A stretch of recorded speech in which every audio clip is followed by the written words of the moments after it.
Hola, muy buenas tardes. Bienvenido a la segunda charla de este noveno ciclo Abarán, acercamiento a una realidad. Si ayer el ponente, don José Simeón Carrasco, nos hablaba del año 1963, un año histórico para nuestro municipio, hoy vamos a seguir hablando de la segunda mitad del siglo XX, quizá el hilo conductor de este noveno curso. Unos años en que el tiempo prácticamente volaba. Pasamos de la radio que tenemos de lámpara al internet en prácticamente 3 décadas. Pasamos de escuchar en la radio a los clásicos de la copla española a recibir la influencia de los Beatles, de Tom Jones, del Herbert Humperdinck. El mundo estaba cambiando, España cambiaba y por supuesto Abarán también. Y en Abarán surgió pues un movimiento de apertura, de asociacionismo, del que esta noche vamos a hablar. Y para ello tenemos a un ponente clásico dentro de los cursos de Abarán, un hombre que, siendo un hombre de ciencia en cuanto a su carrera de farmacia, pues es un hombre amante de las letras, porque la literatura en general, la poesía en particular, la zarzuela, porque ¿quién ha compuesto una zarzuela? Podemos contarlos con los dedos de las manos. Y la música, el cine, pues todas las artes están presentes en la vida, en la mente de nuestro protagonista en la noche de hoy. Hay otros protagonistas que él presentará. Vamos a hablar de un tema, creo que un tanto olvidado, pero siguiendo con ese leitmotiv que les comentaba de que la segunda parte del siglo XX fue el gran avance de Abarán. Con todos ustedes, Luis Carlos Saurín Marín, ponente de esta noche. Querido, un abrazo. Como buen amigo mío, no podía decir algo menos, ¿no? Lógicamente. Además, compañeros de radio, durante mucho tiempo, y ahí seguimos. Bueno, pues vamos a la cosa. ¿Os habéis traído cena? Pues todo esto lo voy a leer. Es broma, no se asusten. Bueno, vamos con el tema. Va a llevar, dime.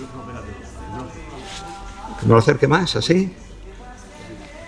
Vamos a llevar un pequeño orden en la presentación de esta ponencia, por llamarlo así. Y antes de nada quiero que acudan los dos.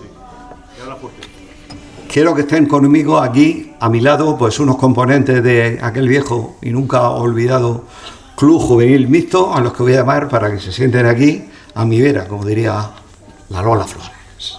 Lourdes Vanegas, representando al sector femenino de aquel Club Juvenil.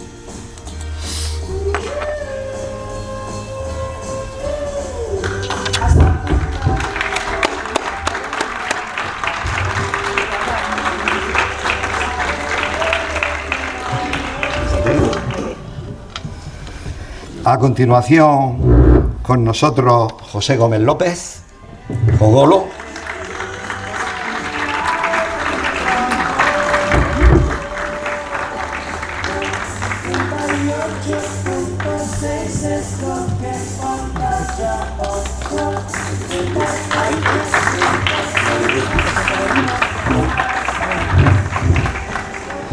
Yo no sé cómo hablará, pero los helados lo hace exquisito, ¿no? A continuación tenemos con nosotros también a un histórico, Pepe Carrasco Infantes. Aquí está. Apenas se le ve, pero bueno, cuando se le ve se nota, ¿no? La altura lo dice todo.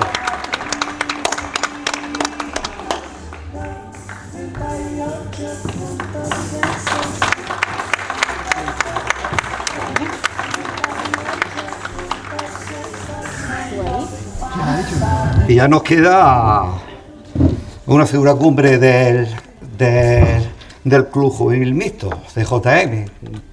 La persona que realmente apadrinó, por llamarlo así, e hizo posible la segunda etapa del Club Juvenil Mixto. Ese hombre que fuera presidente también, junto a Tatines en diversas épocas, pues mi querido amigo Joaquín Cobarro Martínez. Cobarrico, ven aquí, a mi vera.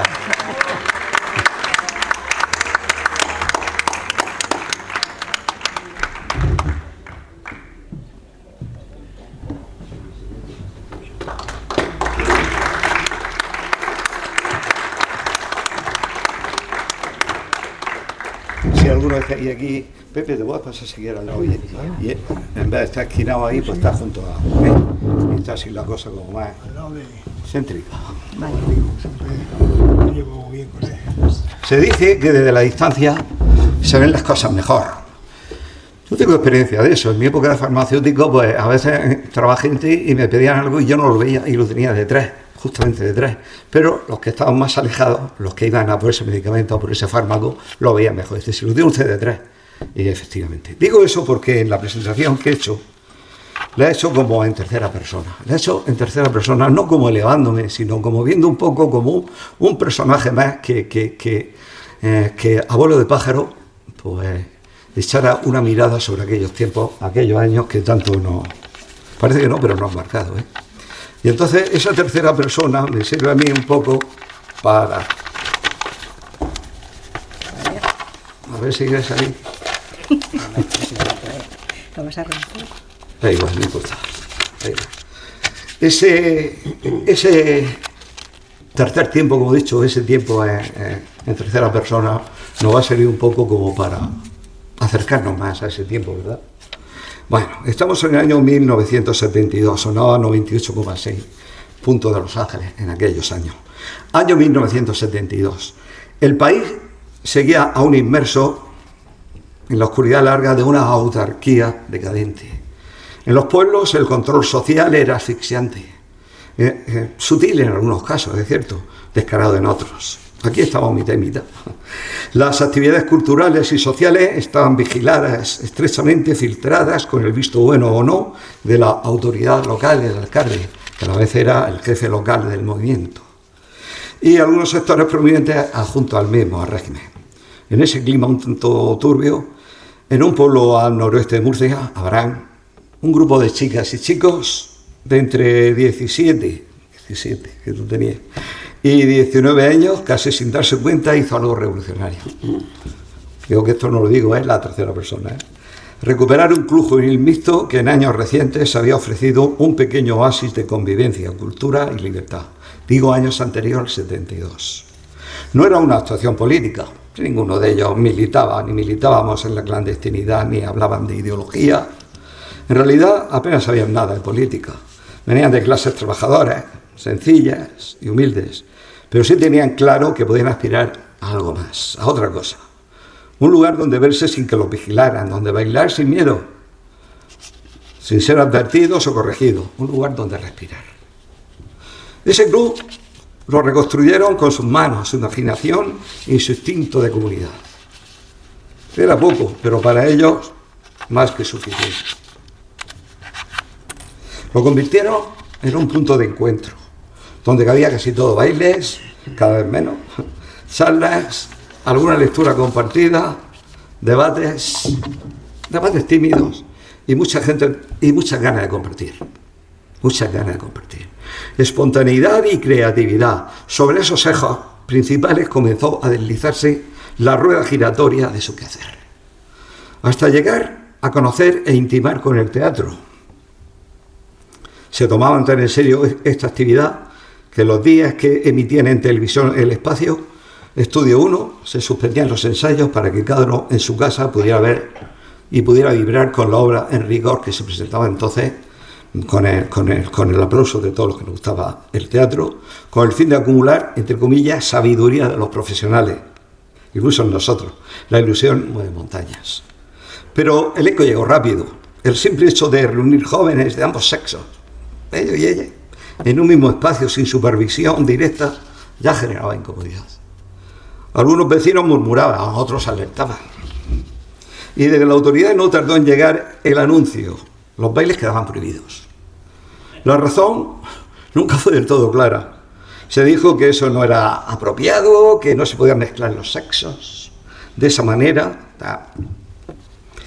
Y todo lo que puede engendrar, en realidad, unas mentes, no voy a llamarlas sucias, pero sí un tanto atrasadas, unas mentes anquiladas en el pasado. Y algunas sucias también, ¿por qué no? La única bandera que llevaban era la de su edad y su deseo de respirar aire fresco. Se prohibieron taxativamente los bailes, como digo. Con esta medida y otras se intentó enfriar el ambiente.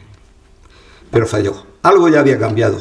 Esos jóvenes, sin proponérselo, habían encendido una chispa y quisieron que no se apagara. No estaban dispuestos a arrojar por la borda ese cargamento de ilusiones, de fraternidad, de compartir y aprender a vivir otra experiencia igual de positiva que las que ellos estaban viviendo. Por eso nació también un periódico, Inquietud, modesto, artesanal, impreso a máquina, armados los que lo llevaban con manos que se manchaban de tinta, inexpertas pero decididas. Un periódico sin grandes titulares pero con alma. Allí escribían sobre lo que pasaba, a su manera, atrevidos pero sin llegar jamás a la provocación. Opinaban, reflexionaban, entrevistaban, denunciaban con palabras pequeñas, suaves, entre líneas. Inquietud, el periódico, se convirtió en un acto de resistencia silenciosa y apolítica. No vociferaba, pero tampoco callaba. Era una voz propia, nunca manipulada por intereses bastardos. No hubo propaganda ni intencionalidad política, repito, que fuera debida a algún agitador en la sombra. Lo cierto es que pese a las advertencias, silencios impuestos y presiones a muchos niveles, aquellos jóvenes no se rindieron. Algunos se alejaron por mor de sus circunstancias personales, sus estudios, sus trabajos, pero la experiencia quedó en la memoria. Hoy, más de 5 décadas después, aquel gesto tímido se vuelve inmenso, porque si no fue un acto político, sí devino en actitudes profundamente transformadoras. Aquí están parte de ello. Hoy, cuando miramos hacia atrás y escuchamos sus voces aún vivas, resonantes, aunque ahora más pausadas, entendemos por fin que estaban haciendo pueblo.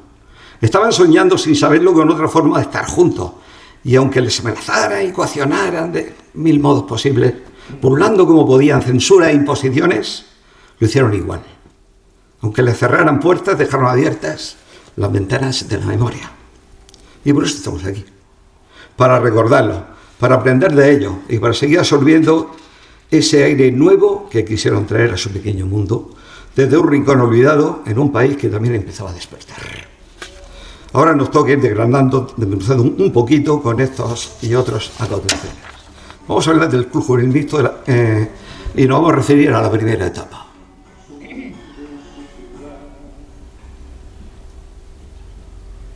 Principios de 1970. La juventud se caracterizó por la búsqueda de la libertad, estamos hablando en general, y la autorrealización, y por una moda propia, diversa y desenfadada.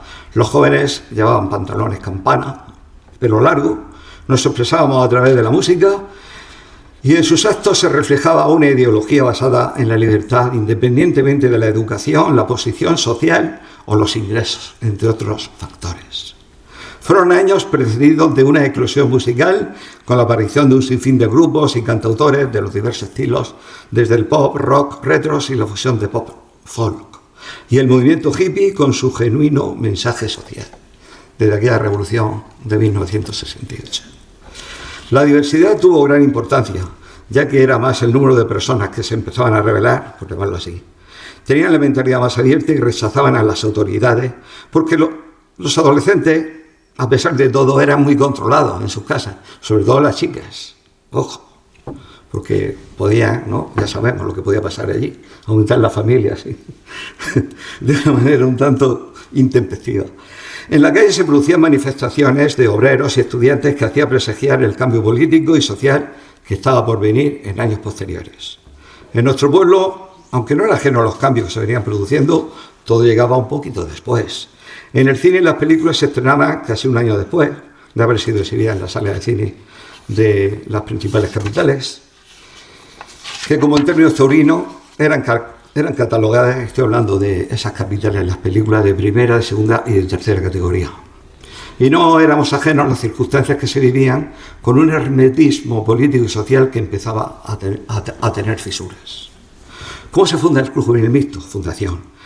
En esto los jóvenes nos planteábamos la idea de un cambio, sobre todo en lo social. Hay que decir que el único medio de diversión era el cine. Algún convite por ahí que hacían los amigos, y donde había convivencia no había móvil. Los grupos de jóvenes vivían quizás muy bien en aquel momento. Se montaba algún cuateque, eso sí, en alguna casa donde estuviera cerca la madre, con discos que se llevaban a ese domicilio particular. Y efectivamente eran domicilios quizás de familias más liberales. Se buscaba más.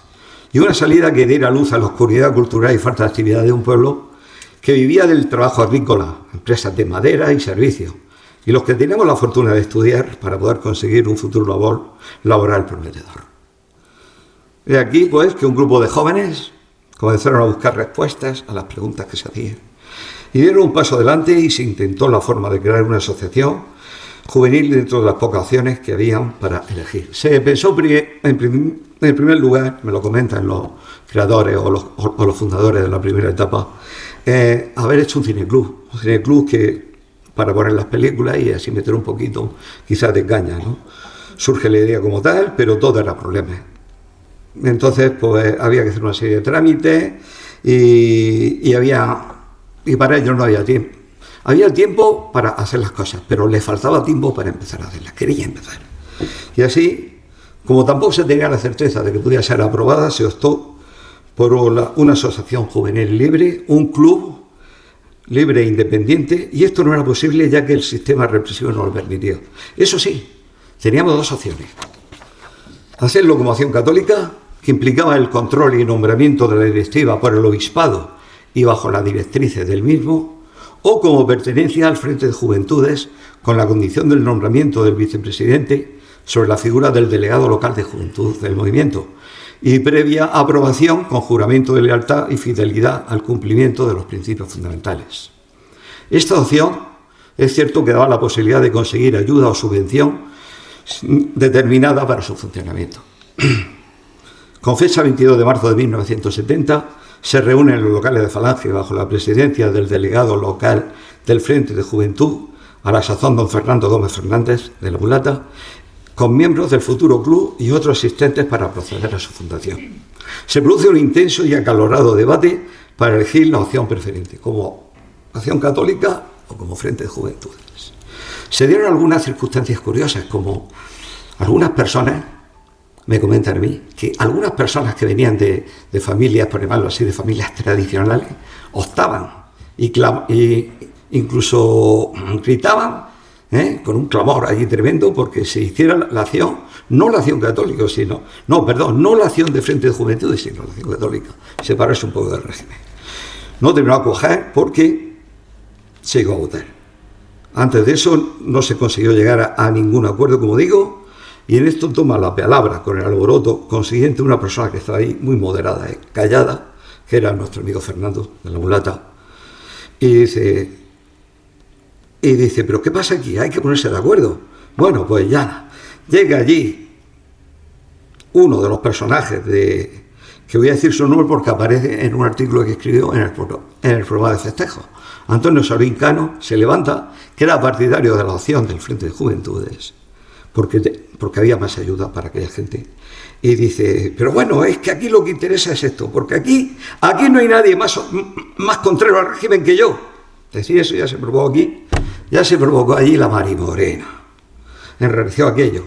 Fernando se levanta de su asiento y dice, esto se ha acabado. Después, pues, como no, y seguirá siendo una persona dialogante, pues se le convenció y él se dejó convencer y se mostró comprensivo y se llegó al punto de las votaciones.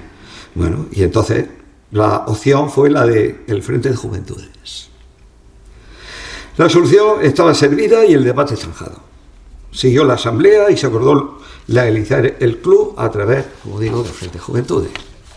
Seguidamente se aprueban los estatutos con el nombre de Club Juvenil Mixto y se pasa al siguiente punto con el nombramiento de la directiva de la siguiente forma.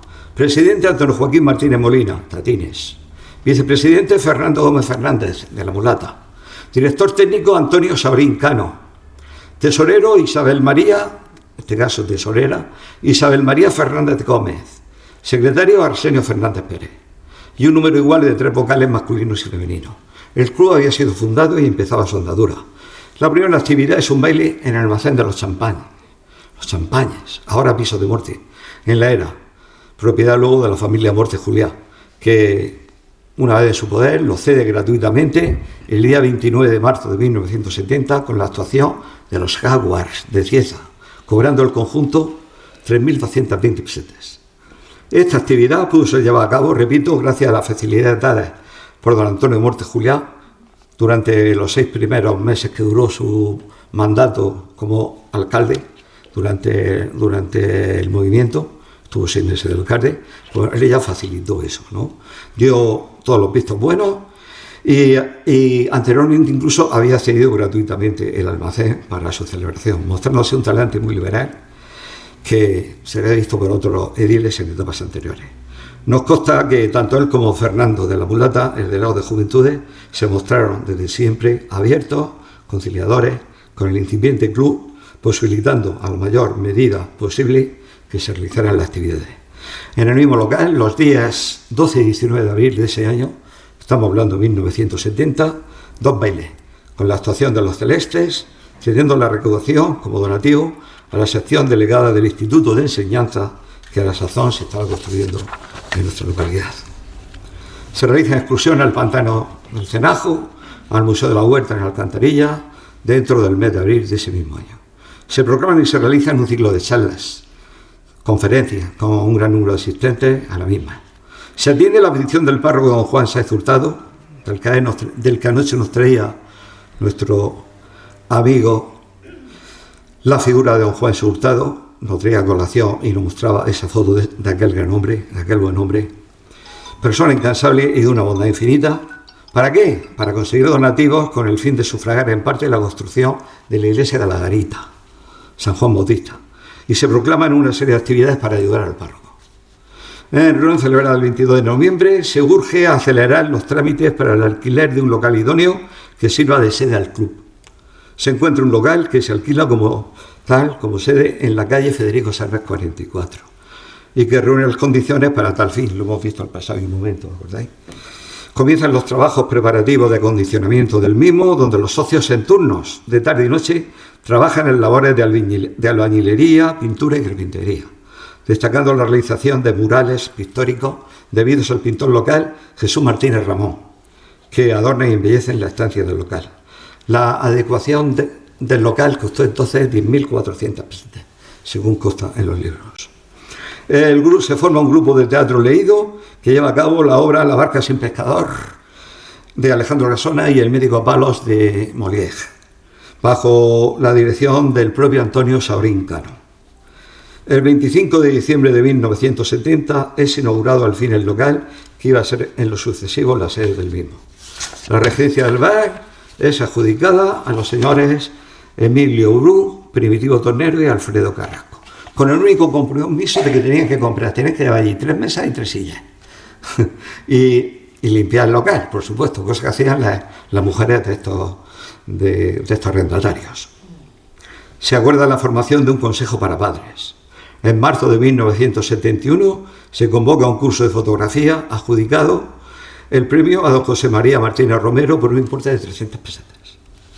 El alquiler del local se estipula por su dueño, el señor José Quintero, en 4.000 pesetas mensuales, 4.000 pesetas mensuales, del año 1971. En reunión de 21 de marzo del 71, fijaros, se presenta un estado de cuentas que arroja el siguiente resultado: ingresos 79.166, gastos 73.669 pesetas y un superávit de 5.497 pesetas.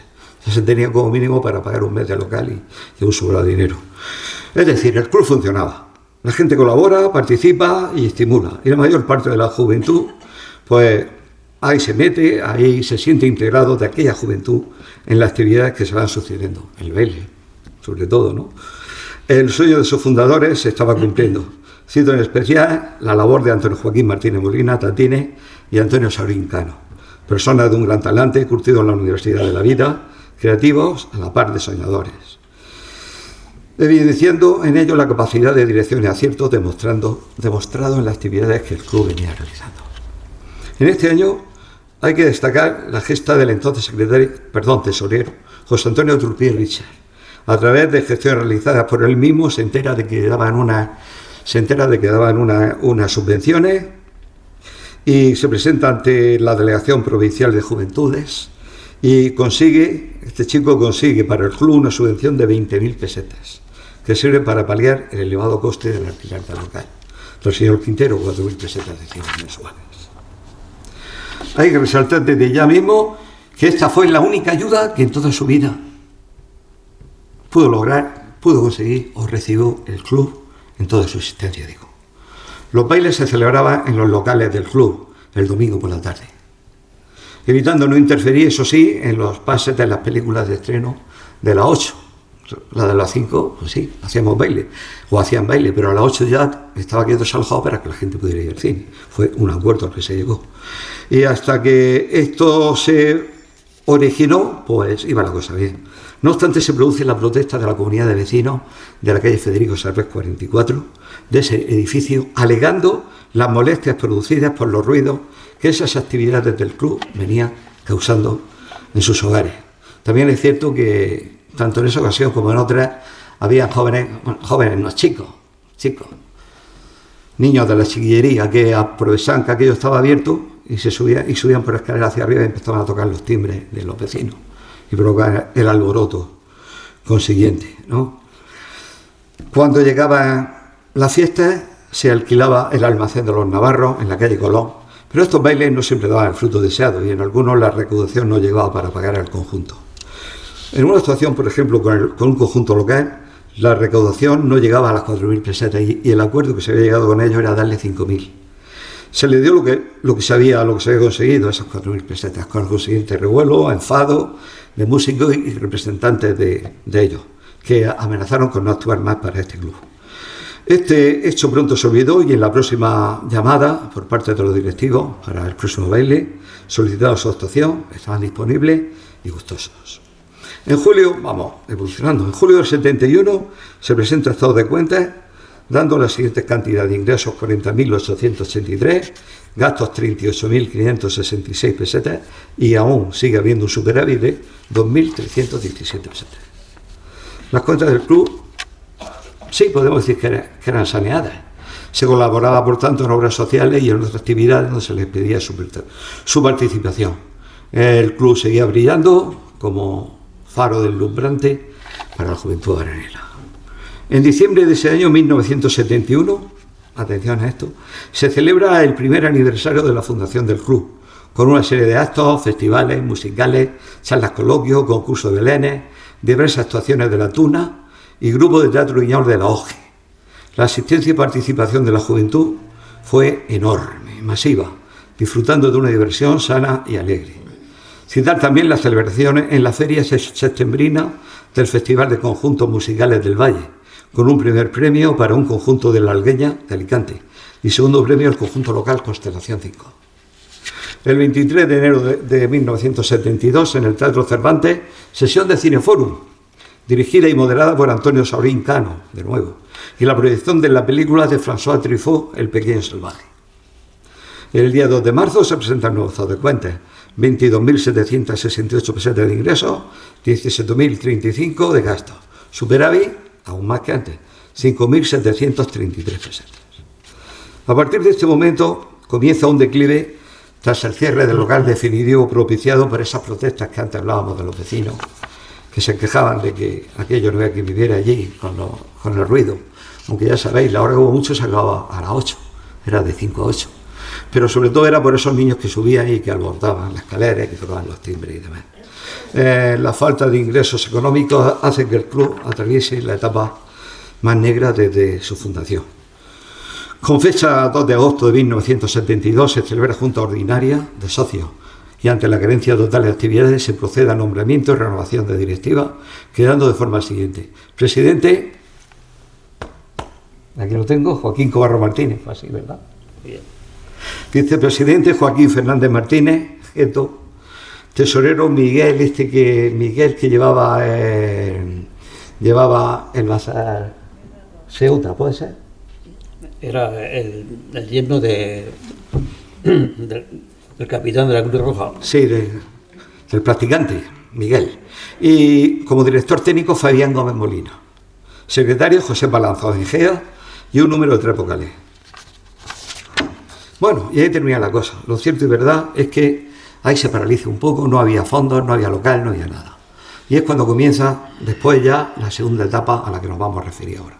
Joaquín Cobarro Martínez Cobarrico, como presidente y ante la situación de inactividad, decide iniciar una nueva etapa para revitalizar aquello y conseguir la búsqueda de savia nueva para atraer a jóvenes que estuvieran interesados en participar y lograr que aquello fuera adelante.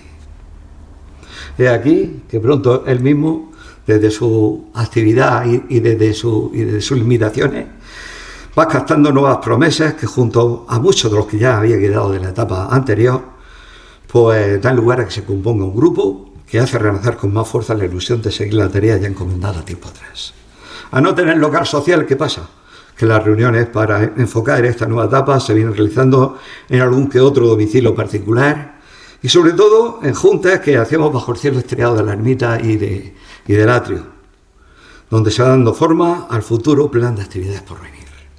Surge la primera idea de formar un grupo de prensa con el objeto de publicar un periódico que recogiera los sucesos, circunstancias y problemas sociales y diera propaganda a actividades culturales, deportivas también y de otro tipo. Así se decide su nombre, Inquietud, y se nombra un consejo de redacción. El presidente o el director era Antonio Turpin Avellán, que para descanse. Benjamín Caballero Solana, lo tenemos aquí, siempre estamos modestos, este muchacho. Joaquín Cobarro Martínez, Luis Carlos Solís Marín, José Gómez López, Jogolo y Lourdes Vanegas Solís. Todos ellos, a la limón, se ponen a trabajar y a preparar las directrices de actuación, abriendo la participación a todo aquel que estuviera dispuesto a colaborar. Como por ejemplo nuestro amigo aquí presente, Infantes, que se unió también con mucha ilusión a este proyecto del periódico. Se establece retomar la actividad de los bailes para conseguir un fondo económico que pueda afrontar el gasto consiguiente para realizar todo el trabajo que hacía falta para ese antiguo almacén de los Navarros en la calle Colón, para llegar un poco allí hacia cine. Así que, baile. Está uno pensando en el cine siempre.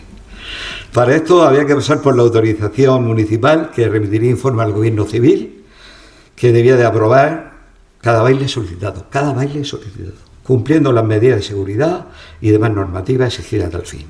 En el almacén, que era de fruta, lógicamente, se apartaba la cinta calibradora por los propios medios, por los propios socios del club, y el resto de maquinaria para adecuar una zona mínima de baile, y se improvisaba un escenario con las cajas y poco más. Con esto se debe cumplir de esas normas. Bueno, conseguir localizar un local para la sede del club fue otro menester. Resultó una tarea poco menos que imposible, ya que no se encontraba el local adecuado y tampoco nos quería alquilar, todo se ha dicho. Se realizan unos pocos bailes que dieron algunos beneficios como se pudo, cito en especial el último de ellos, donde se había contratado al conjunto de Cieza los Jaguars Pops por un importe de 8.000 pesetas. Y ocurrió lo siguiente: el momento donde comenzaba su actuación era domingo, como digo, y al llegar nos dijeron que solo podían actuar de 5 a 8 horas, cosa que nos pillaba de sorpresa porque era también el horario que nosotros manejábamos. Bueno, pues se van a tocar a las 5 y en ese momento no había nadie. Yo creo que ni estaban allí los socios, alguno por ahí. No había nadie, estaban ellos y se ponen a tocar. ¡Qué desastre! 8.000 pesetas, a ver cómo le pagamos esto. Bueno, se nos cayó el mundo encima, Las cajas aquellas, yo creo que volaban. Bueno, pero eso a las 7, una hora antes del cierre previsto, comenzó a entrar allí gente, que aquí no dábamos crédito a nuestros ojos. Comenzó a entrar allí jóvenes, compraban la entrada ahí en el principio, se había habilitado allí una caja donde se expandía esta entrada, y cuando el baile se pone muy animado, porque estaba aquello ya a tope allí, lo que había, un ánima, el conjunto paró a tocar anunciando que se había acabado el baile, que pasaban a las 8 y se tenían que ir porque tenían que actuar en otro sitio. No pasó nada. Pensábamos lo del club, que se podía producir un altercado, pero no pasó nada, digo, fijaos, el carácter muchas veces, ¿no?, de aquellos jóvenes. Y todos los jóvenes abandonaron el local con suma prudencia, civismo y educación. Problema superado. Ocurrió otro domingo, voy a contar una anécdota que a mí me resultó muy simpática. En aquel momento se quebraron muchos tatines, pero fue así. Teníamos previsto otro baile y al final pues estábamos esperando y no venía, y venga a esperar. Y digo yo, claro, es que esta gente se ha equivocado. No han oído bien por teléfono y en vez de Abarán, seguro que están en Habanilla. Y estaba con nosotros Carmelo. ¿Os acordáis de Carmelico, aquel que cobraba que cobraba los recibos, que era tan gracioso, que iba el pobre como podía y que tenía tanto esmero, que se tenía que ir 20 veces a un sitio y iba a cobrarlo. Pues este era un incondicional de los bailes y estaba allí con nosotros. Y me oye, me decía, aba, abanilla, y le hace gracia y se pone, aba. Y salta Tatina y va hacia y dice, abacapollo. Así, de sonoro se lo dijo. Porque estaba negro el pobre, ¿no? Al final no vinieron, ¿no? Bueno, a partir de ese momento ya no se realizan más bailes. Eso, unido a ciertos comentarios de las malas lenguas, definiendo esta actividad como insana para una juventud, hay que pensar en el qué dirán. Pesaba como una losa sobre la sociedad local y familiar, en un pueblo donde todavía no había llegado la modernidad, o tardaba en llegar, anclado en una estructura arcaica sin propia de los tiempos que corrían, pero que marcaban una manera de vivir que los jóvenes sufríamos directamente y ante, de alguna manera, nos revelábamos como factor característico de nuestra personalidad. Siempre de modo espontáneo, a veces casi de rabita, y poco más. Era un nuevo mazazo, ya que la única fuente de ingresos nos la habían cortado. Pero ello no menoscabó la marcha, la antorcha de la ilusión que portaba nuestra cruzada, por llamarlo así. En la Navidad del año 1972 se proclama una actividad teatral, preparando una serie de obras cómicas para ser representadas en el asilo, ahora residencia Santa Teresa, para entretenimiento y disfrute de nuestros mayores, que la verdad gozaron como niños, recibiendo un sincero agradecimiento de las hermanas carmelitas que cuidaban de los internos y, como nos dijeron, perdonad,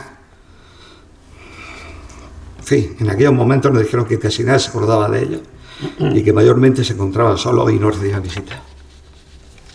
Aquello ha pasado, afortunadamente. De este evento, el socio José Carrasco Infante, Delfín, escribió un artículo, estuvimos en el asilo, que se publicó en el primer número del periódico, y en el que denunciaba cómo nuestros mayores vivían en el olvido como un tipo de injusticia social, clamorosa en su silencio. Esto provocó el enfado de las autoridades locales, lo llamaron a capítulo. No consideraban pertinente que este hecho se hiciese público y aireado. Una vez completados los artículos, como pudimos, de este primer número del periódico, se procede a conseguir la forma para su edición.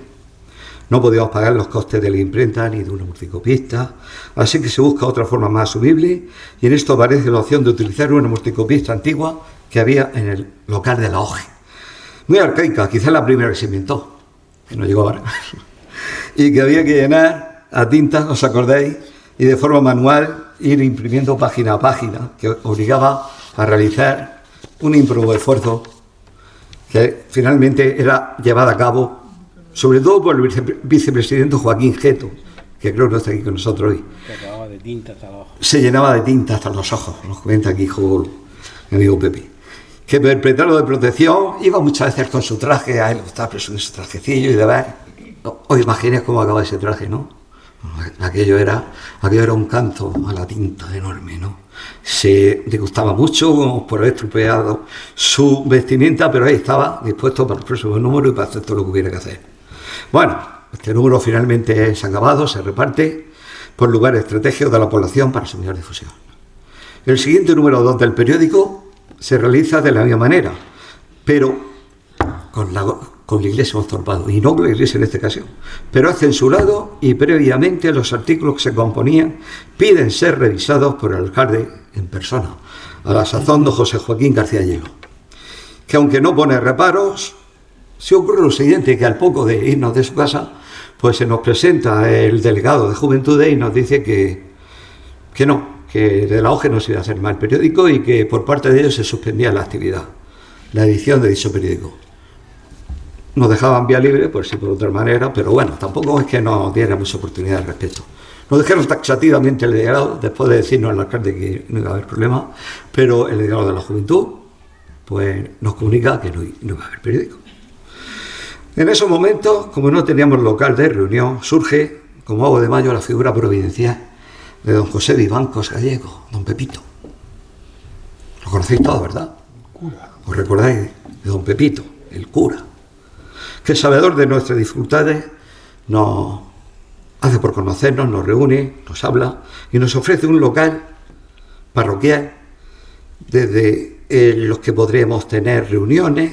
Este está ubicado en la sacristía, Y allí podíamos empezar a hacer los ensayos de las obras teatrales que tenemos previstas hacer y llegar a ensayar allí los mismos, ofreciéndonos desde luego de su primer momento aquel cura su apoyo moral y espiritual, como él decía, que iluminara nuestra acción. El periódico, como digo, se había censurado y prohibido, pero nuestro empeño era seguir con su publicación. Y de nuevo la figura providencial del cura Pepito, José Vivanco Gallego, echa sobre su espalda la carga, y a pesar del riesgo que suponía, pues valientemente se ofrece a solucionarnos ese problema, para lo cual hace gestiones y nos trasladamos al convento de las Hermanas Apostólicas del Cristo Crucificado en Cieza, ¿lo conocéis? En un montecito, aquello es muy bonito, ¿eh? Y eso sí, con una moderna multicopista, nuestro amigo objeto ya no se tenía que empapar de tinta. Y allí pues se imprimen los números 3 y 4 del periódico, ante nuestro regocijo por haber superado un problema más. Con el amparo de la Iglesia se atempera la reacción inquisitorial del régimen que, al callar, otorga. No quiere meterse en líos con la Iglesia y nos deja hacer. El club, por tanto, sigue funcionando, las actividades de senderismo y deportivas se llevan a cabo, se realizan marchas por recorridos de la localidad disfrutando de su belleza paisajística y se forma un equipo de fútbol. ¿Recuerdas, Joaquín? Que lleva a cabo sus partidos en el campo de las colonias, a base con equipos de otras localidades en encuentros vistosos. Así se iban sorteando como se podía las dificultades que iban surgiendo a cada paso a realizar.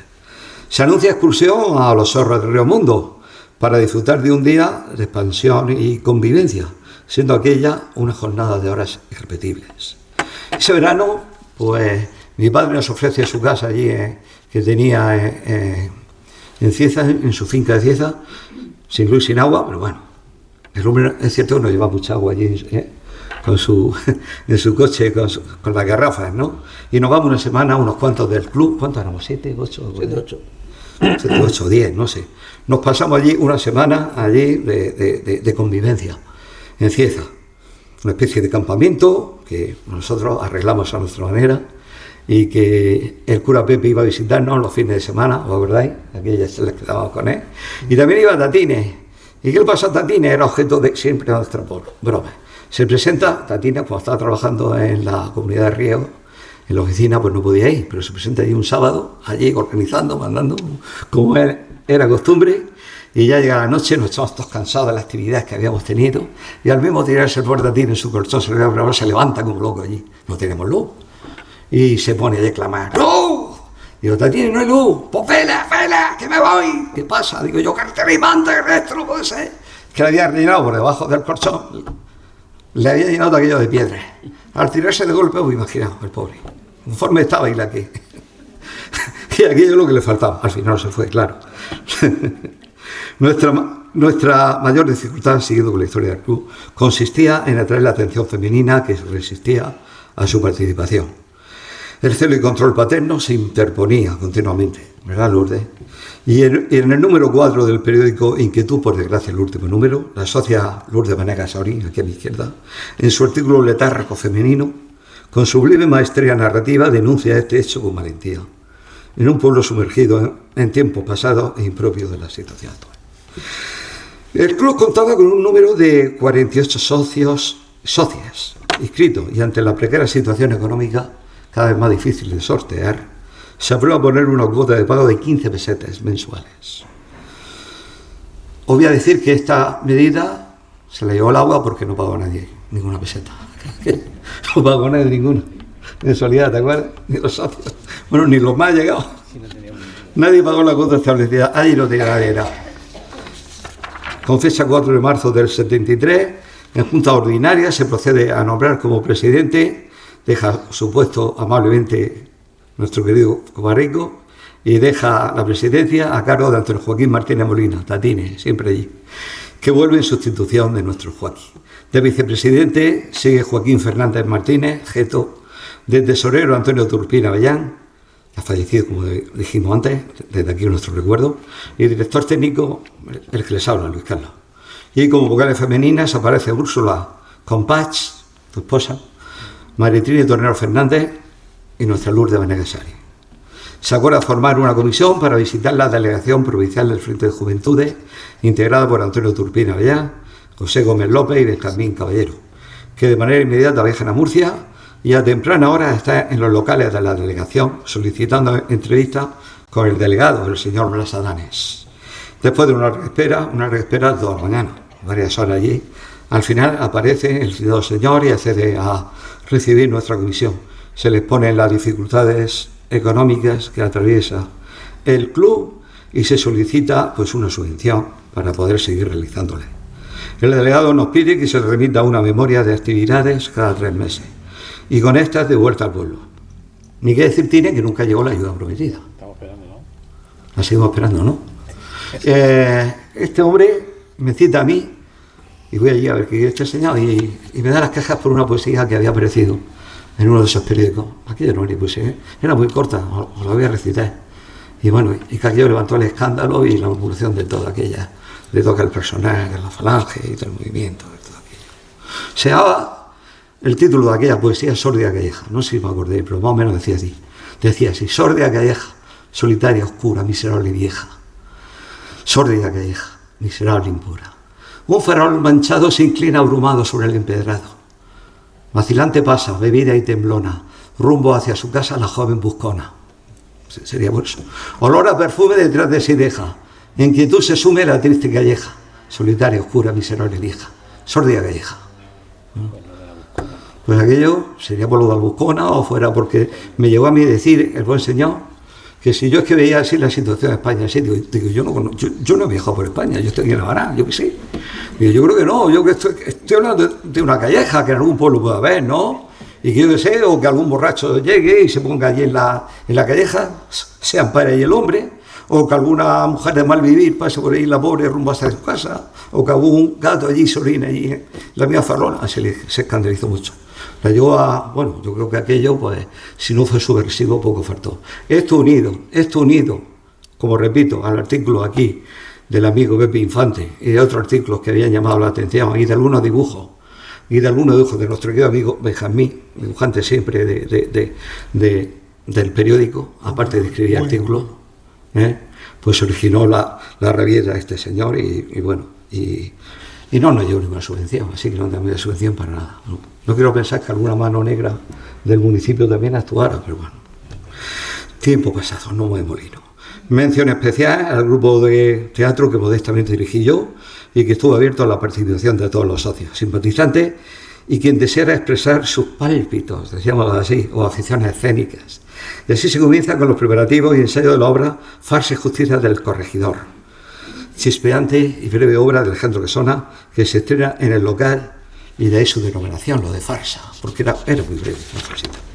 Se estrena en la Casa de Cultura, ubicada entonces en la ermita. Aquí vimos anoche una foto, ¿verdad, Pepe?, de lo que era entonces la Casa de Cultura, donde se llevaban a cabo las charlas, ¿te acuerdas? Y aquel mural del fondo. Pues allí se representó por vez primera la Farsa y Justicia del Corregidor. Con un público mayoritariamente joven, que se resiste a abandonar la sala cuando aquello termina, y esto anima al grupo a seguir la misma línea de trabajo. Nos juntamos inmediatamente y programamos en el Médico Palos, que ya habían representado antes, pero en Teatro Leído, el anterior grupo del teatro de la primera etapa. Esta vez iba a ser una representación escénica, y lo fue.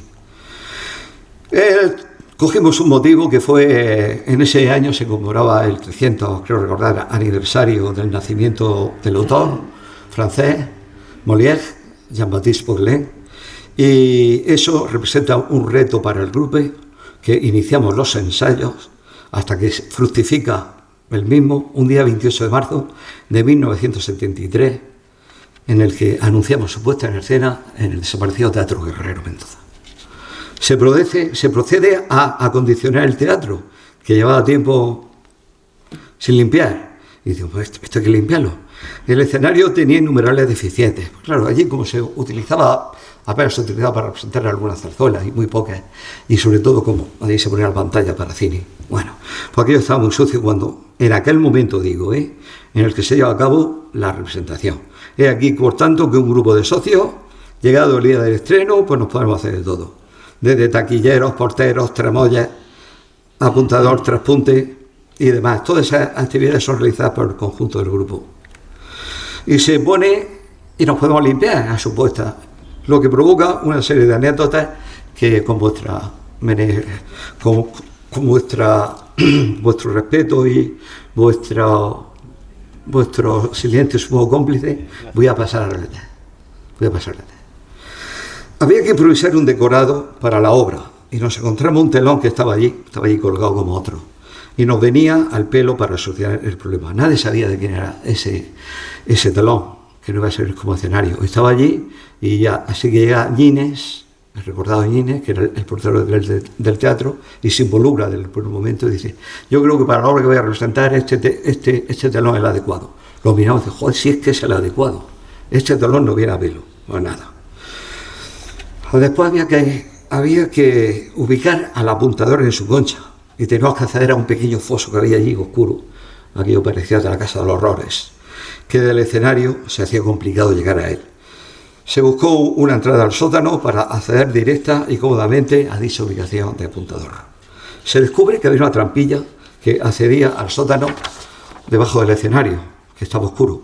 Se busca una linterna y se descubre que todo el compartimiento estaba lleno de ceniza, posiblemente de la calefacción a bote o no sé de qué, el Teatro Guerrero, y que no había sido retirada. Se descarta esta opción, así que el apuntador es introducido a mano desde el escenario, ayudado por 2 personas, advirtiendo el chico: hostia, llevar cuidado y no me soltéis, que si caigo en esta montaña de ceniza soy hombre muerto.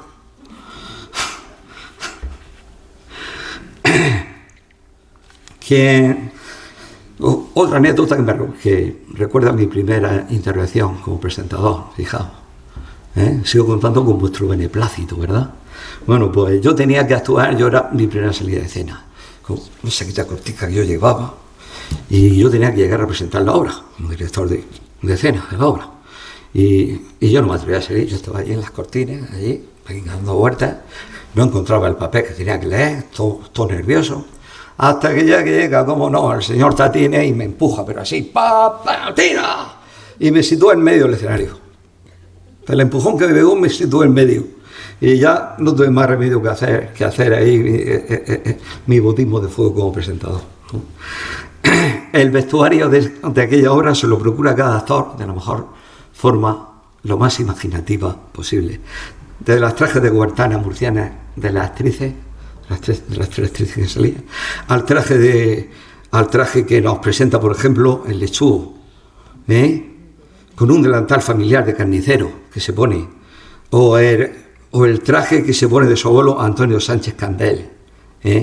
Y hablo mucho llama la atención la vestimenta del lechugo Jesús Pérez, porque antes de la representación decide por cuenta propia simular la edad, o salía de padre de una de las protagonistas y ese día joven, pues dice: yo tengo simular la edad, y se echa, pues se pone de polvo de talco y se llena toda la mancha, toda la cara de polvo de talco, incluso de crema, y se pone como Dios quiere, ¿no? Total que se pasó unos pueblos y apareció con todo el aspecto de un clown de circo, y no había tiempo para corregir y tuvo que salir a la escena con esa guisa. Pues imagináis la cantidad de carcajadas que allí se produjo entre respetables, ¿no? Que eso pues también propició a que tuviéramos más interés y más ánimo en representar esa obra, en que saliera bien. En otro momento del guión se escuchaba un disparo y alguien quiso imitar el hecho haciéndose de un palo largo, colocando un petardo de traca para detonar en su momento. ¿Os imagináis con la reverberación del Teatro Guerrero, aquella acústica, lo que ocurría allí, ¿no? Ese hecho, pues con la acústica del teatro, como digo, provocó el sobresalto de todos, de moros y cristianos, por ejemplo. Y allí todos los que estábamos, incluidos nosotros, los públicos y actores, nos sobresaltamos. ¿Esto qué es? ¿Esto qué es? ¿Lo bombardean aquí o qué? El autor de tan original estruendo y travesura a la vez fue de nuevo el recordado Ñines, que estaba siempre al quite. Al término de uno de los actos, mientras se hacía bajar el telón, llega y se queda trancado por la mitad. Y los tramoyas tuvieron que utilizar la fuerza bruta, superando el problema y provocando la subida del contrapeso, que al llegar a su final soltó parte del relleno. ¿Y qué era el relleno? Piedras. Esas piedras, algunas de considerable tamaño, caen sobre muchos de nosotros, sobre los tramoyas, que eran los que estaban detrás, originando el descalabramiento de uno de ellos, que tuvo que ser atendido para su curación. Después baja el telón y lo hizo a tal velocidad que dio un golpe sobre las tablas que levantó allí una polvareda impresionante, ¿no? No sabemos cómo acabar aquello. Al fin acabó. La parte más genuina y meritoria la protagonizó Tatine, una vez más, en su interpretación del personaje principal, el médico. Y para su logro, pues él por su cuenta y riesgo se había llevado una bota de vino del campo Ricote, tenía allí casa, y entre aparición y aparición en escena, antes de salir a escena se da su buenos chutes, ¿no? Lo cual hacía que saliera encendido, totalmente contento y feliz, que se comía el mundo, ¿no? Aquello contribuyó a realzar y conseguir la mejor interpretación de todas y provocando el delirio del público asistente con sus inspiradas secuencias cómicas. Se había conseguido una genuina versión a nuestro modo. Se había conseguido una versión genuina de la citada obra, digna de figurar en los anales de las mejores actuaciones de la historia del teatro guerrero. Señor Pepe Jarre, cronista oficial. Los aplausos demostraban el agradecimiento de un respetable que había pasado unos momentos alegres y desenfadados, chispeantes, una inolvidable velada para todos los componentes que colaboraron en la representación de la obra. Citar con especial interés o ahínco Meritrini Tornero Fernández en su desparpajo y sin desenvoltura, Meritrini del Sabillo en el papel de la hija del médico, Miguel Gómez López, tu hermana, que allí estuvo con nosotros, Jesús Pérez y Antonio Sánchez en sus respectivos papeles. Al finalizar la obra, otro incidente. Aparece el director de una de las compañías locales de Zarzuela y nos dice, bastante enfadado, y nos dice que quién nos había dado puñetero permiso para utilizar el telón, su telón. Pedimos disculpas y dijimos que como no sabíamos nada, allí no nos encontramos sin telón, y como estaba allí y nadie sabía de su dueño, pues lo utilizamos simplemente, nadie se llevó el telón, se quedó ahí colgado. El citado director, siguiendo con su enfado, nos advirtió, me voy inmediatamente a comisaría a interponer una denuncia. Afortunadamente ahí quedó la cosa, ni hubo denuncia ni nada.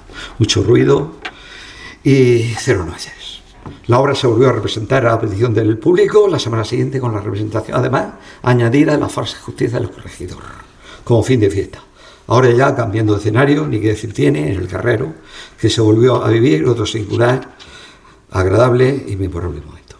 Se vuelve a preparar y ensayar otra obra, una lectura de don Pedro Muñoz Seca, que sería representada en la clausura y entrega de premios de la Semana de la Juventud, colaborando con OGE, en mayo de 1974 en el Teatro Cervantes. Y que una vez llegado al momento de su representación, pues no pudo llevarse a cabo, porque la persona que anunciaba aquello, pues se ve, no lo supo transmitir bien, o había mucho lío de críos y de cegales, y cuando llega la chica anuncia, me acuerdo perfectamente aquello. Y a continuación, una lectura a cargo del Club Juvenil Mixto. Allí no se dijo que es una obra de teatro. Una lectura del Club Juvenil Mixto. La gente dice, ¿qué vamos a escuchar ahora aquí? Que nos metan aquí al rollo. Y como yo se lo estoy metiendo a ustedes vosotros. Y se levantó todo el mundo y se fue. Y nos quedamos allí los actores, directores y el resto del Club Juvenil Mixto ahí mirándonos las caras. Bueno, como era domingo, pues nada.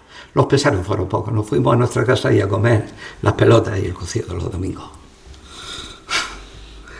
Hacer mención especial dentro del grupo de jóvenes a los socios que fueron los artífices principales para que el club realizara su andadura. Antonio Sorgincano, un socio fundador, Francisco Ferrer Carrillo, presente en todo momento, que actuó también en Falsa Justicia del Corregidor como secretario, Joaquín Fernández Martínez, Geto, luchador incansable, Antonio Turpín Avellán, a quien el señor llamó a su morada, Jovial y de Sarachero, José Francisco Carrasco Infante, Delfín, José Gómez López, Luis Carlos, Lourdes Venegas Sorín, del grupo de prensa, artífice y contestatario en la generalidad de sus posibilidades. Jesús Pérez, Lechugo, Antonio Sánchez, ricoteño, con su genuino estilo interpretativo, José Domingo González Cobarro, Joaquín Torrao, Antoñín El Lillo, Pepe Ratón, colaboradores en todas y cada una de las actividades que el club llevó a cabo. Todos los artífices del grupo de prensa, actores, regidores, apuntadores, todos del grupo de teatro. Y por encima de todo, resaltar una vez más la labor genial y acertada de sus presidentes Tatine y Miguel Rico, que supieron marcar idóneamente siempre el camino, trazar las líneas. Y ese saber estar para todo que han tenido, y con el fin de que todo contribuyera a mayor gloria de la gente del público y a mayor fin nuestro. El Club Juvenil había abierto paso así a esa época que para nosotros fue maravillosa. Y una reflexión final. si algo sobrevoló por encima de todo fue el privilegio de conocernos, más allá de condicionantes pasajeros o perentorios que nos pudieran llegar a algún desencuentro en algún momento dado, de anudar unas amistades sólidas que siguen ahí, aquí están, y una verdad que queremos transmitir a la gente joven desde ya mismo, haya aquí más o menos, pero quisiéramos que esto tuviera repercusión. Es esa verdad que yo, que soy enemigo de postulados, de lo absoluto, creo siempre en la relatividad para todo, pues ahí me hago eco, partícipe y creo en esa verdad irrefutable y que dice que la gente con miedo no vive, se olvida de vivir. La gente con miedo se olvida de vivir. Yo creo que nosotros no lo tuvimos, o no lo tuvimos bastante, o no éramos conscientes de la que se nos podía venir encima por nada. El club había abierto una especie de sendero, más que sendero, una vía y a la vez guía para que generaciones posteriores prosiguieran con el testigo firme y decididamente, aupándose a manera de forja, de crear esa forja de personalidad y asentamiento de unos principios, unos valores y unas metas que alcanzarán otras generaciones que nos suceden. Para nosotros, ese tiempo maravilloso que hemos recordado, hemos vivido y ahora escribimos por encima de su historia y un poco con la pluma, quedará grabado para siempre como una etapa prodigiosa de la vida nuestra, de significado y relevancia. En su ámbito se templó la vanguardia de unos jóvenes inquietos, como su periódico, a través de la amistad, la vanguardia a través de la amistad, el Club Juvenil Mixto. Un momento. Quiero solicitar la presencia aquí de un personaje sin el cual esto no se hubiera escrito, porque es que fue, ya no mi segundo, es que fue mi primero. Él prácticamente escribió el guión, buscó gente, habló con uno, habló con otro. Yo estaba en esos momentos de médico y me ayudó muchísimo a concebir cómo iba a ser esta conferencia. Benjamín, sube aquí con nosotros, que tú tienes que estar aquí. Se pasa el modesto, pero es uno de los grandes protagonistas de esta charla y de todo lo que ha hecho.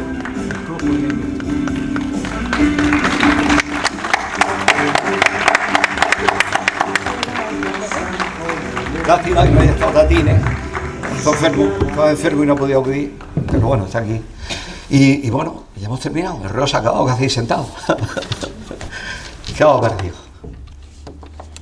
Y ahora, pues, antes de terminar, vamos a dar paso a que algunos de ellos, pues, nos hablen de sus vivencias en el Club Juvenil Mixto. Esto lo quería haber hecho antes de terminar, pero hablando me he emocionado y lo hemos dejado para el final. Prefiero que sean ellos con sus palabras también los que terminen este recorrido con sus intervenciones. Empieza José Gómez López. Era yo. ¿Quieres empezar tú? Bueno, por orden del protocolo me he equivocado y no, la que comienza es nuestra querida Lourdes Paneles. Cuando quieras.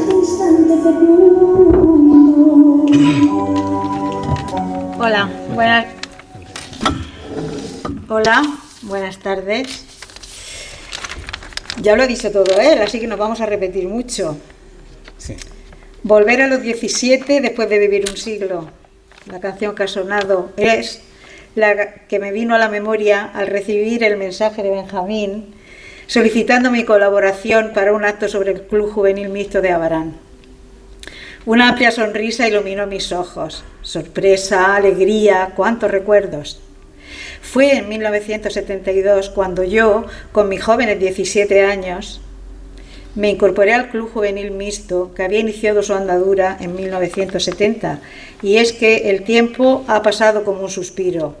Hemos cambiado de siglo, hasta de milenio, y aunque la sombra del olvido casi borró su existencia, nos es muy grato que tantos años después tengamos la oportunidad de darlo a conocer y quede constancia de lo que supuso para muchos jóvenes de nuestra generación. Fue el despertar a la vida adulta, al sentimiento de pertenencia a un grupo en el que se compartían ideas, experiencias, inquietudes, sueños. Queríamos cambiar el mundo y ahí estábamos, codo con codo, aportando cada cual lo que sabía o podía, con la ilusión de la juventud, conscientes de que el futuro era nuestro. Qué reuniones tan dinámicas y motivadoras en las que poníamos todo nuestro empeño y entusiasmo.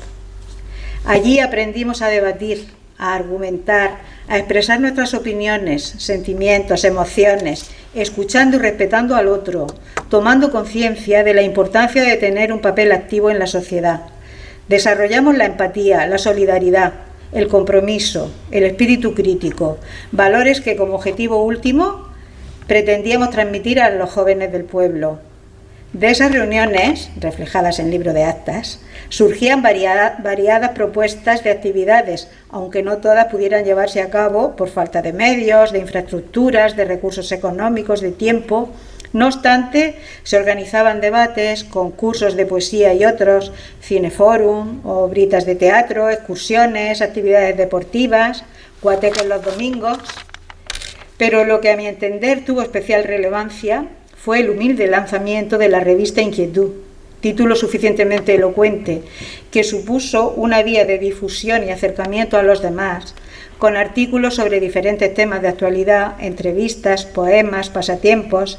Era un espacio abierto en el que cabían aportaciones de todos los interesados en participar, fueran o no socios del club. Publicaciones que no veían la luz a fecha fija y que se redujeron a 4.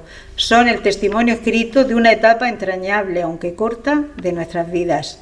En la actualidad, los 4 ejemplares forman parte del archivo de la Biblioteca Municipal, a disposición de cualquier persona interesada en hojearlos.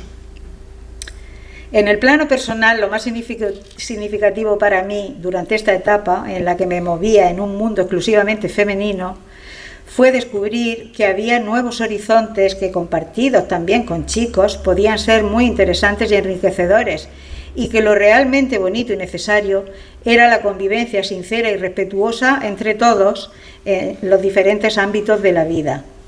Conservo con un cariño especial esas noches de verano en la ermita, en el parque, las conversaciones sin fin con algunos de estos amigos, con los que establecí vínculos afectivos que perduran, ajenos al paso del tiempo.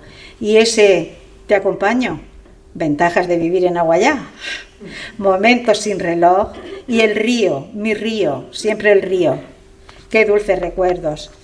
Para no dilatar el relato de mis vivencias de aquel tiempo de inquietudes, de luz, de amistad, vaya mi profundo agradecimiento a este nuestro club juvenil mixto, por tanto como nos aportó y que no hemos olvidado a lo largo del camino de nuestras vidas. Recordando a Neruda, nosotros, los de entonces, ya no somos los mismos, pero seguimos conservando la esencia, a pesar de tener la cabeza cana, que diría Machado. Y para concluir, me apropio con cierta libertad de unos versos del poema de Benedetti, La gente que me gusta, porque me gusta la gente como vosotros, mis compas aquí de la mesa y otros. Con gente así me comprometo para lo que sea por el resto de mi vida, ya que por teneros junto a mí me doy por bien retribuida. Te tomamos Gracias.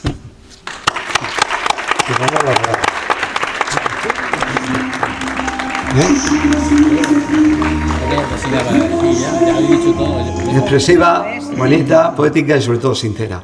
Vamos ahora a José Gómez López, que tanto vivió con nosotros esas jornadas.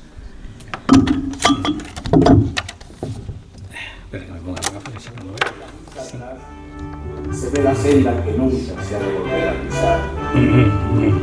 Caminante, no hay camino, sino estelas en la mar. Hola, buenas noches. En primer lugar, me gustaría agradecer la invitación de participar en esta charla del ciclo Abarán, acercamiento a una realidad, y especialmente destacar la implicación de mi gran amigo Benjamín y del Centro de Estudios Abaraneros a través de Álvaro Carpena por cuidar cada detalle. De hecho, además de la ambientación musical que pone el foco en el contexto de entonces, hemos querido trasladarnos a la época con algún objeto que teníamos, y en concreto hemos traído la máquina de escribir con la que hacíamos los clichés para el periódico Inquietud. Bueno, es una pluma 22, muy antigua.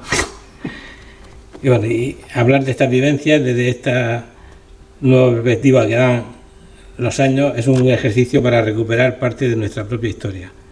Al mismo tiempo es una oportunidad de volver con otra mirada a momentos que nos hicieron muy felices y experiencias compartidas con todas estas grandes personas que tengo aquí a mi alrededor y otros muchos que no están, entre ellos nuestro querido Antonio Durbín, que falta, y bueno, y otras muchas personas, mi hermana Miguela también, mi mujer que está impedida ahora mismo, que no puede estar aquí porque se rompió la cadera el otro día. Bueno, no me quiero emocionar.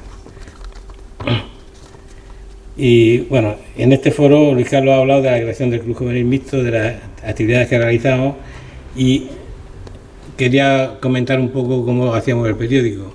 El periódico lo hacíamos imprimiendo, o sea, tecleando en unos clichés que se perforaban con la máquina de escribir, y los dibujos, por ejemplo, los hacía, mira, el amigo Benjamín con un buril perforando el cliché.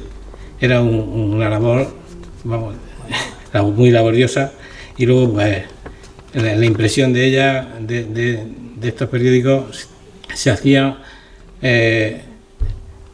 lo hicimos, los dos primeros los hicimos con una multicubista que había, ya lo ha comentado Luis Carlos antes, una multicubista que había en el Frente de Juventudes, y luego pues a raíz de unos problemas que tuvimos, ya lo comentó también Luis Carlos, tuvimos que hacerlo en otro sitio, en otros dos números.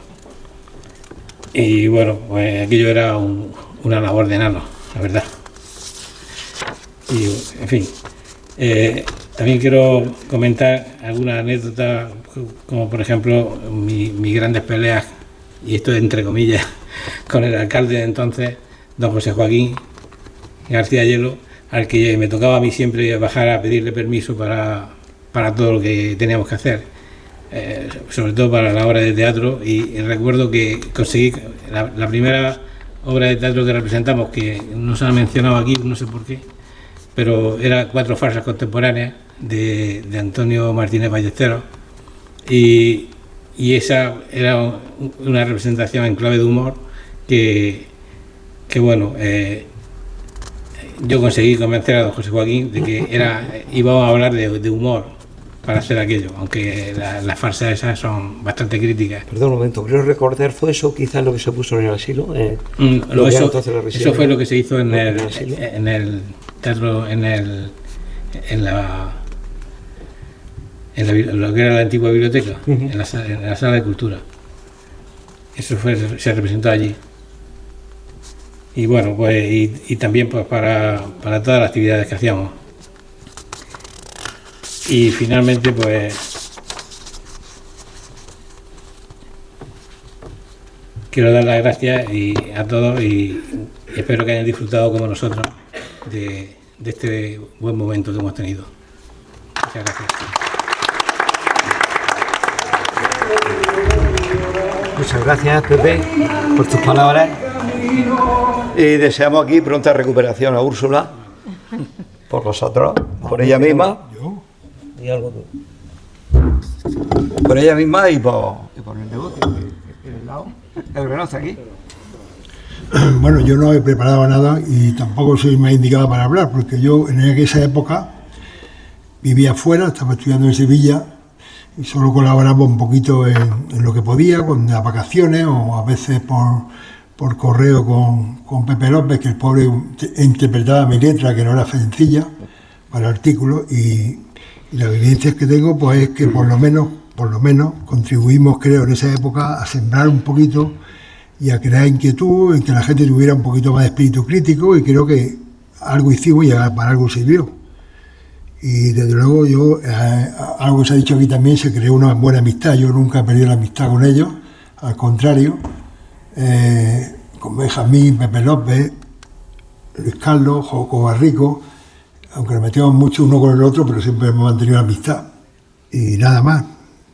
Gracias a todos por venir y aguantar todo este rato que hemos estado aquí. Gracias. Eso es lo mejor. Gracias, Pepe.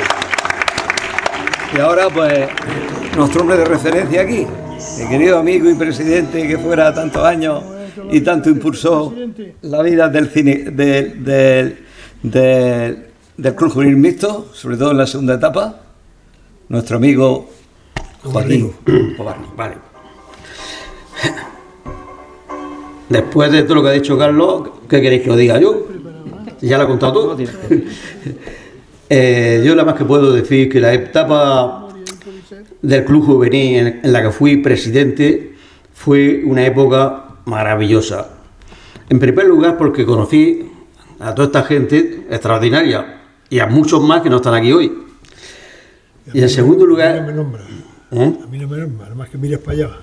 En segundo lugar porque Aquí más gente. había un ambiente en el club maravilloso, nunca hubo discusiones, nunca hubo enfrentamientos, siempre la gente dispuesta a trabajar en lo que fuera. Me gustaría resaltar que se habla mucho de los bailes, pero los bailes era un medio de conseguir algún dinero para financiar el club, porque no teníamos otro ingreso. Los bailes tuvimos que dejarlos porque a veces no sacábamos para pagarle a los conjuntos y con razón se enfadaban. Pero el tema principal para mí, hay dos temas que me gustaría resaltar mucho.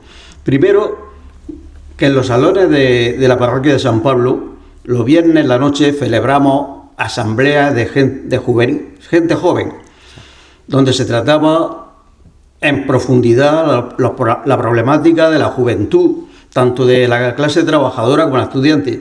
Y aquello se ponía todos los viernes llena, abarrotados los salones. Había una ganas de aprender que era un encanto. Y ojalá que hoy la juventud tuviera la misma inquietud que hoy que tuvimos nosotros en aquel momento. Hace falta menos móviles y más inquietud para... Y otra de las cosas que me gustaría resaltar, porque fue un logro impresionante, aunque quien lea hoy uno de nuestros periódicos dirá, joder, esto no tiene fuste. Los artículos buenos no los censuraban. Eran todos buenos. A mí personalmente como presidente me llamaron 2 veces la atención la autoridad competente. Pero bueno, eso está olvidado. Aquellos periódicos costaban alrededor de 600 pesetas hacerlo. Hay veces que no teníamos las 600 pesetas y había que sacarlas donde fuera, porque lo importante para nosotros era hacer el periódico y darlo a conocer. No se cobraba nada, era gratis.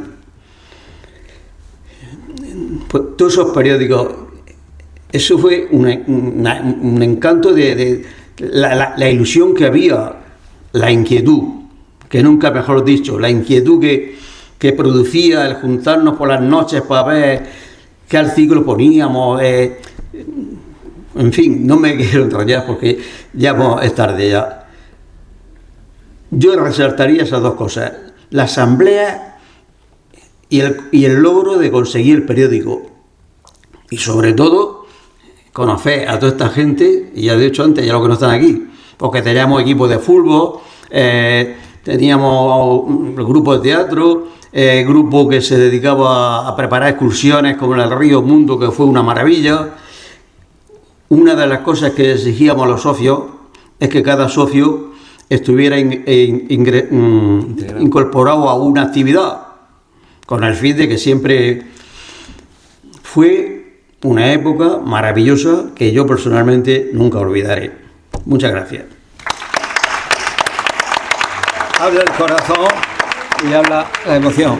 Y bueno, y había dicho por último, pero no, he querido dejar por último, pues esa persona que para mí es fundamental, ya no solamente para esto, para algún quehacer literario o no, que me toque o que me dé la idea por hacer, sino para todo, que es mi querido amigo, mi compañero, parte mía, más que hermano, al que quiero y el que, repito, ha posibilitado esta charla y al que me emociona abrazar de nuevo. Benjamín Caballero Solana, autor, se ha dado cuenta también de ese cartel que hay al bajar la escalera anunciando esta charla, y que lo ha hecho de modo con un sistema, ahora lo puedo explicar mejor que yo, por supuesto, porque lo suyo eso, en el que no cabe correcciones, o lo hace bien en el principio o lo hace mal, y él lo ha hecho estupendo. Benjamín, ¿no?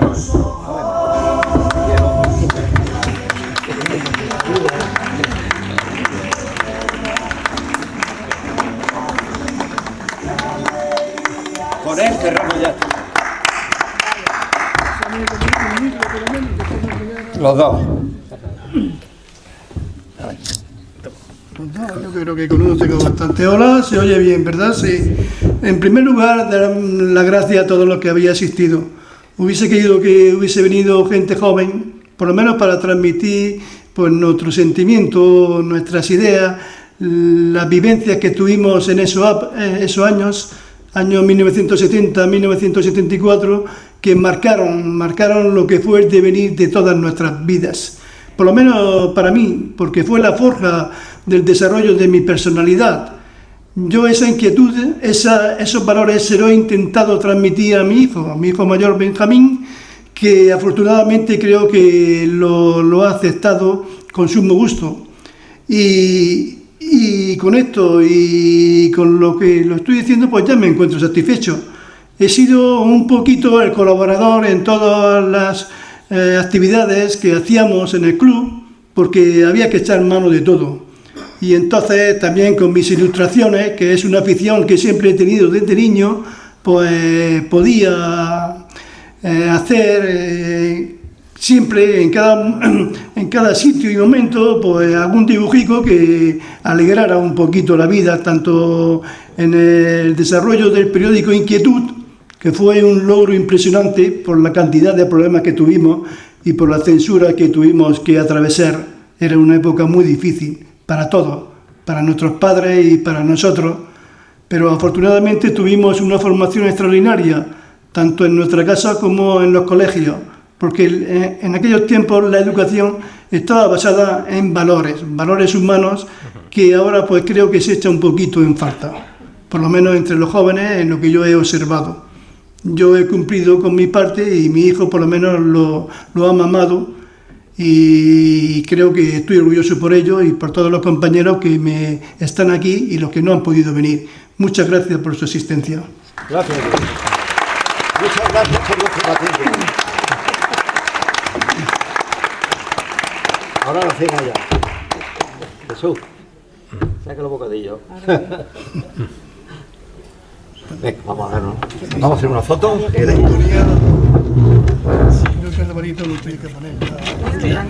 delante, antes de... un momento, no se vayan, que hay un pequeño detalle, creo, ¿verdad, Álvaro? Un momentito, ya nos vamos. La gente tiene que rendirse. Han dicho que delante de la mesa. Un detalle. Delante de la mesa han dicho. Pasa. Sí, vamos a poner la mesa. Vale, sí. Sí, puedo ponerlo ya delante. Delante de la mesa. Hola, buenas noches de nuevo. Pues simplemente el Centro de Estudios Abaraneros quiere mostrar o entregar un recuerdo a todos los intervinientes en la charla de esta noche. Otra cosa, la charla de mañana no nos la podemos perder, ¿eh? Mi querida amiga Mercedes de la Fuente nos dará aquí